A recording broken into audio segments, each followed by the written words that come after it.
Warahmatullahi wabarakatuh.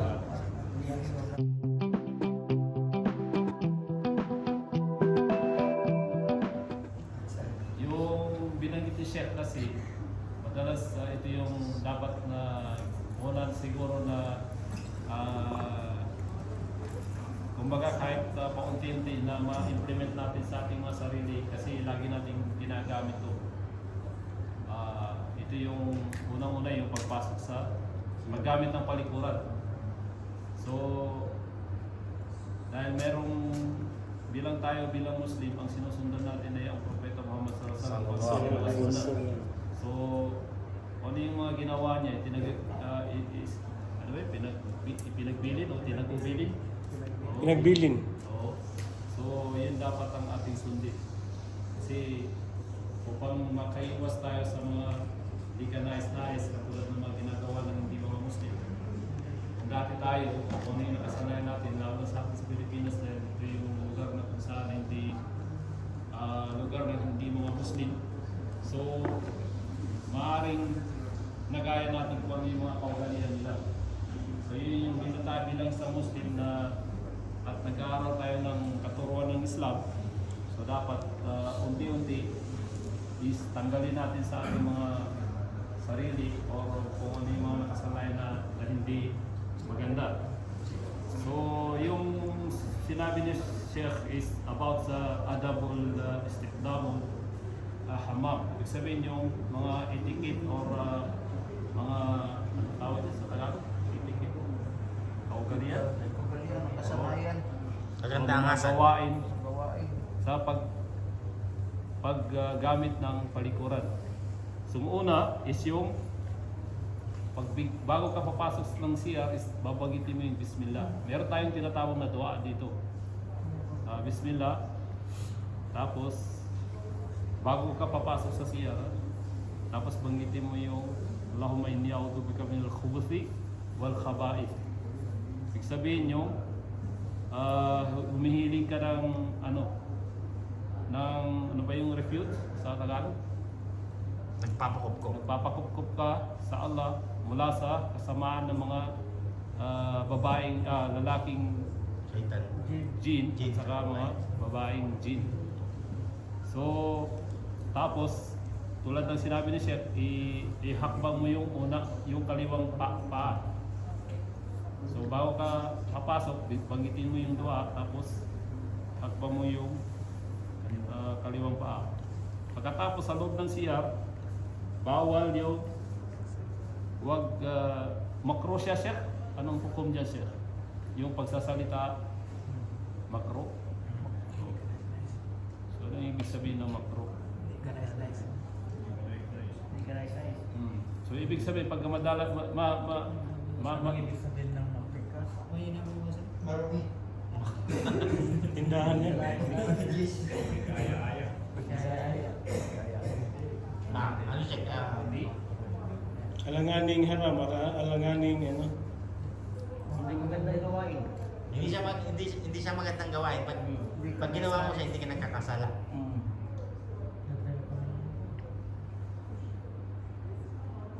Hindi. Sayang. Malapit na. Ikaw ang tanrap.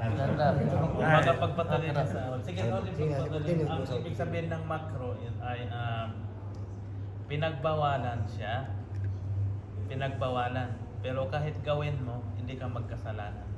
So yan ang So, pagkalagi mo siya ginagawa, Sheikh? hindi naman. Pero ano siya, bababa yung pagkatao mo. Yung moruap, anong pagtawag? Moralidad, dignity. So yun, yung dapat iwasan yung pagsasalita sa loob ng CR. Pangalawa, yung tawag nito, dahil ang binanggit kasi dito yung nakaharap ka sa kibla, pero ayon sa mga ulama siya, di ba?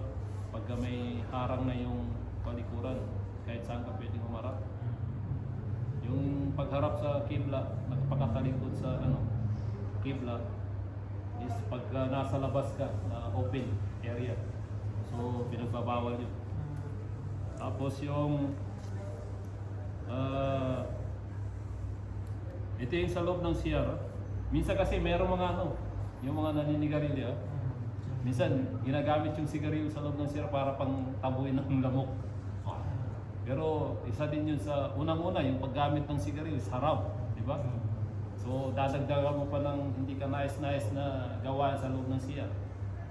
Tapos yung kung maaari, huwag tagalan daw yung pag-stay ng CR.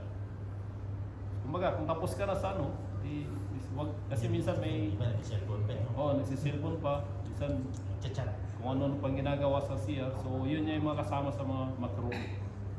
So yun lang naman yung loob sa loob ng CR, pero pagka sa labas naman is yung bawal yung yung nasa, lalo na pag nasa daanan ng mga tao, kasi minsan sa atin sa probinsya walang mga palikuran kung saan umihi, Nasa harap. nagdudumi. So yun yung iniiwasan, at saka yung mga butas, kasi minsan yan, pinagbabahayan ng mga hindi rin na mga gin. So bawal yun na ihiyan mo, kasi baka mamaya ibabaling din sa iyo yung Tapos yung mga ganong bagay na kumbaga kung hindi mo nagustuhan, wag mo din gawin sa kapwa mo, di ba? So yun lang yung mga niya. Tapos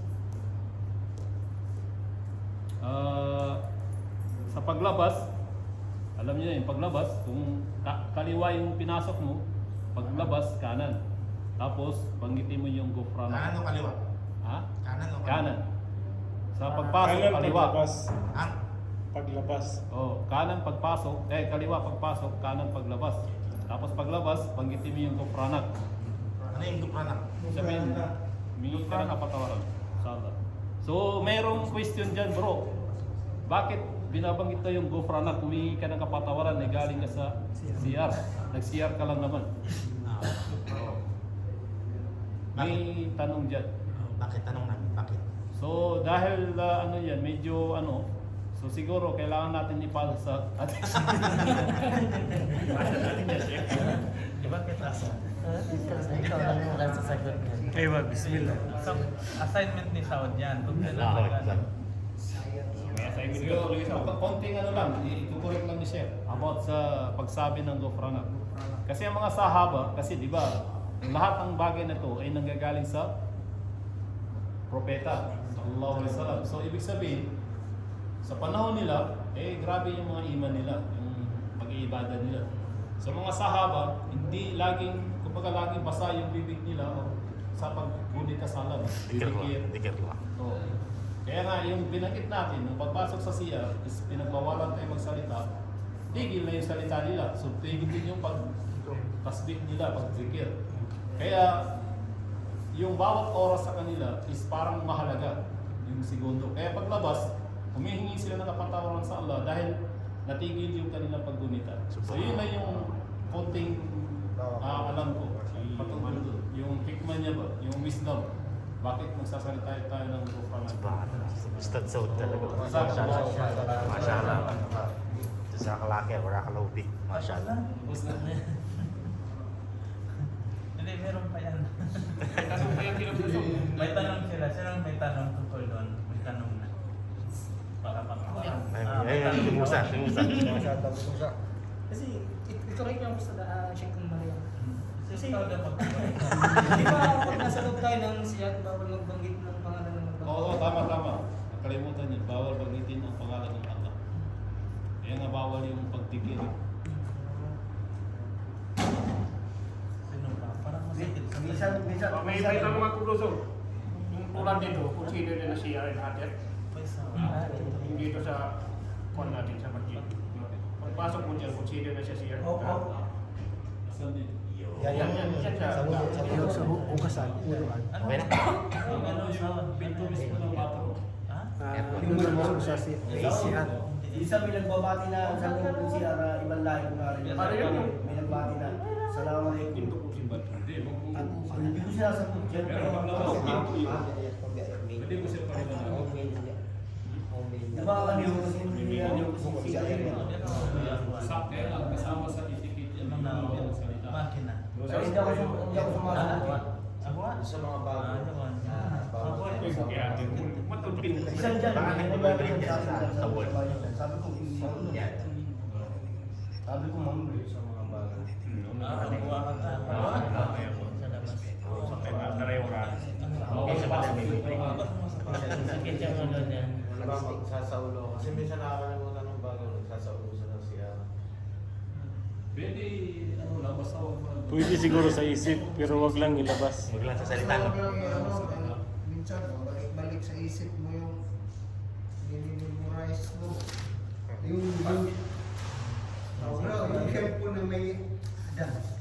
Yung kaya, sayo sa mga ustad, mga ulama, bumari, huwag mo i-silent nila sa ito.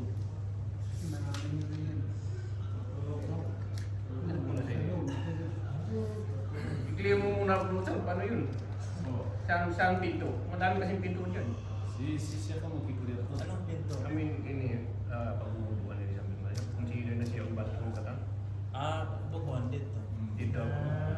Sa windows. Doon lang. Tagalog. Tagalog din mong puso. So dito, pwede lang. For English, press 2. Bisaya, press 3. Wala na question. Hindi, meron pa question. Wala na. Question. Yan, natin. Pagpasok, kaliwa. Paglabas, kanan. Tapos sasabihin. Ang sasabihin? Walang discount. Walang question. Thank you for knowledge and wisdom. Oh, grabe English yun.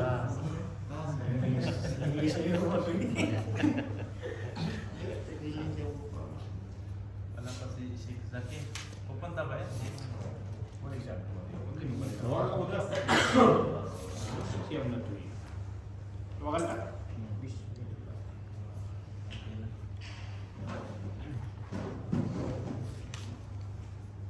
Bismillahirrahmanirrahim. Ngayon, kukunin na. Hadis Jibril. Ismin hadis ni Jibril. Sino nakakaalam ng hadis ni Jibril alayhi salam? Yung malaika, yung angel. Si Angel Jibril. So may tinatawag tayong hadis Jibril. So alam niyo yun? Sige. Wala sumagot din. Sabi wala.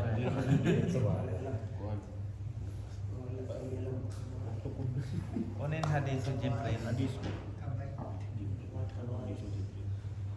Yung hadis Jibril, siya yung hadis na yung dumating si Jibril sa pagganitong situation. Parang Ulo.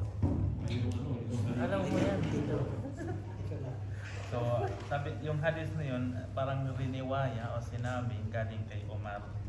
Omar radiyallahu anhu. So, alam natin naman si Omar, di ba? So, sino si Omar? Kalawang khalifa. So, siya yung ikalawang khalifa after ng Abu Bakar. So, bihira lang ang mga hadis galing kay Omar. Bakit kaya? Busy siya sa kanya paglaban. Kasi si Omar, isa siya sa mga na unang nag-Islam sa sa isa sa mga unang pumasok sa sa Islam sa Makkah, yung sa unang da'wah.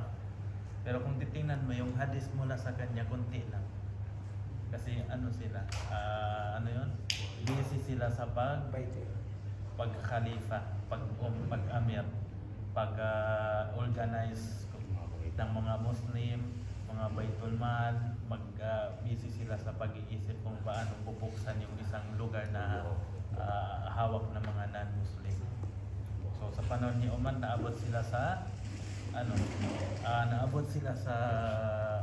Spain. So mula sa Makkah, tingnan mo pa na-open nila Spain. So yun, busy siya, kaya konti lang ang hadis mula sa kanya. So opposite siya ni Abu Hurairah, maraming riwaya kasi si Abu Hurairah nakapokus siya sa masjid. Kung saan ang propeta, doon siya palagi nakadikit. It means kung saan, except lang kung pupunta sa CR o or pupunta sa loob ng bahay. So, kung sa labas ng bahay palagi siya nandun kasama niya. So, lahat ng mga naririnig niya.